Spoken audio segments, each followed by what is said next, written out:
Michigan. Population less than 1,000 by 1989. In the state's countryside, a farmer by the name of Robert Reed was tending to his crops one morning when he saw something out of the ordinary. He saw an object floating down into his cornfield. On closer inspection, it was a cluster of balloons with a Super 8 camera attached to it. Thinking it was a surveillance camera meant to keep an eye on illegal marijuana crops, he hands it over to Michigan police thinking it was theirs. The police, having never used such a tactic, decided to get the footage developed. Once processed, they were shocked by what they saw. The footage had captured a man on the ground, presumed to be deceased. The camera slowly ascends and reveals men looking at the body. Then you had the third person that was running away from the two that were there. Judging the surroundings of the areas being shot on the film while it takes flight, the Michigan police realized this was shot in the Fulton River district of Chicago, over 100 miles away. Contacting the police of the Illinois city, the boys in blue over there realized there was no report of a murder happening where it took place. As such, they turned it over to the Federal Bureau of Investigation. Pathologists for the FBI believed that the body was rotting, suggesting the crime was committed a while ago. These two people standing over the body had a distinctive type uniform on. As I recall, black pants, some type of leather jackets with a design on it, and one was wearing combat boots, and the other one was wearing black, looked like patent leather shoes. Haircut real short. So if it was a homicide, I was thinking it was possibly a gang-type homicide. And after well over a year of rigorous investigation, by 1991, they had figured out the victim and the gang. The notorious group known as 9 Inch Nails had killed one Trent Reznor. Or was it a crime? Okay, that's enough with the dramatics. This is not a channel about true crime. This is once again music video time, and I'm here to tell you about the time the FBI ended up investigating the band 9 Inch Nails. Don't worry, the story is a bit more lighthearted than it sounds. 9 Inch Nails with Down in It! 1989 was an important year for Trent Reznor. His band 9 Inch Nails had released their debut album, Pretty Hate Machine. It would go on to be certified 3 times platinum and begin the legacy of Reznor and his band of revolving members, that would later be supplemented by their EP Broken and their second album, The Downward Spiral. But for now, they have selected the third track, Down in It, as their first single. This will also be their first music video. Eric Zimmerman and Benjamin Stokes are chosen to direct. Both Zimmerman and Stokes were founders of H-Gun Labs, which had been founded in Chicago in 1988. To briefly talk about the video, it is very chaotic in its visuals that seem to be on brand for H-Gun, which can be seen in the second video they made for 9 Inch Nails, Head Like a Hole. And also later videos like Soundgarden's Rusty Cage. Personally, the visuals can be overwhelming to look at. Then again, there's not really much else for the video to work with. It does have a plot, but we'll get to that in a moment. Down in It was filmed with Super 8 cameras, and they experimented on ways to make unique shots throughout. One way was throwing them off a building, which I assume had interesting results. Another method they came up with involved the final scene that the police later had in possession. The plot of the video is that Reznor is being chased by men on top of a building, and while trying to escape, he loses his footing and dies.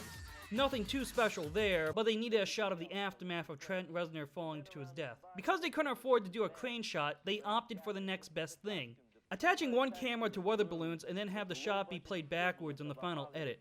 Unfortunately, the plan didn't turn out so well. While Reznor was playing dead and his bandmates Chris Rena and Richard Patrick looked upon his body, the ropes to secure the balloon snapped, carrying off the camera and being blown away due to the city's famous harsh winds. The guy going after the balloons in the footage was actually one of the directors giving chase in vain. They went back to the top of the building, but by then it was all a speck in the distance. But I watched it way too long. It was pulling me down. But while floating away, the Super 8 continued to take footage of Chicago and its surroundings, from the traffic to its train tracks. And with it being attached to a weather balloon, it went way up into the atmosphere. Reznor later recalled thinking to himself, "Man, I hope that doesn't fall and kill somebody. A camera dropping 10,000 feet. And judging by how the balloons and camera got to Michigan, they could have floated over Lake Michigan and possibly landed in there and be destroyed.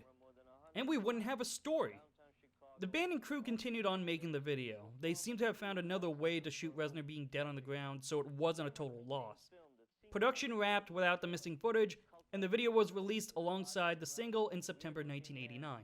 For Reznor, it was just an inconsequential incident that wouldn't affect Nine Inch Nails' budding success. Unbeknownst to anyone involved, the FBI had their footage and believed they had an unsolved murder on their hands. Now, how they were able to figure out that a murder wasn't committed took over a year to solve. To raise awareness of the case, the Chicago authorities issued flyers to schools in the city. This tactic ended up working as, in 1991, an art student sent them a tip that cracked the case wide open. He was watching TV when something playing reminded him very much of the flyers he saw around his school. He had MTV on and the Down In It video was playing. Ironically, MTV had cut out the ending of the video, but the students still noticed the similarities between the two. After being given the tip, the manager of Nine Inch Nails and in turn Trent Reznor and the filmmakers were notified about the incident. My manager called me and said, "You won't believe what just happened." Got a call from an investigator in Chicago that thinks that I might be dead. So there was talk of me having to go to Chicago to prove that I'm alive, but I never had to do that, so I think they feel a little bit silly. Reznor summarizes the whole handling of the investigation in the March issue of Select magazine. Somebody at the FBI had been watching too much Hitchcock or David Lynch or something. So since Reznor wasn't dead, what exactly was on his face that made seasoned pathologists believe he was a rotting corpse? Cornstarch. The band had used food products like chocolate syrup and food starch in their live performances, spraying them onto audience members during their sets. Coupled with the scuffed Super 8 film, they unintentionally found a way to dupe the FBI. It's interesting that our top government agency, the Federal Bureau of Intelligence, couldn't crack the Super 8 it film. couldn't crack the Super 8 code. And with that, the case closed and Reznor and company went back to performing. Isn't it funny how everything works out? I guess the joke's on me. With 1991 being the year they took part in the first Lollapalooza.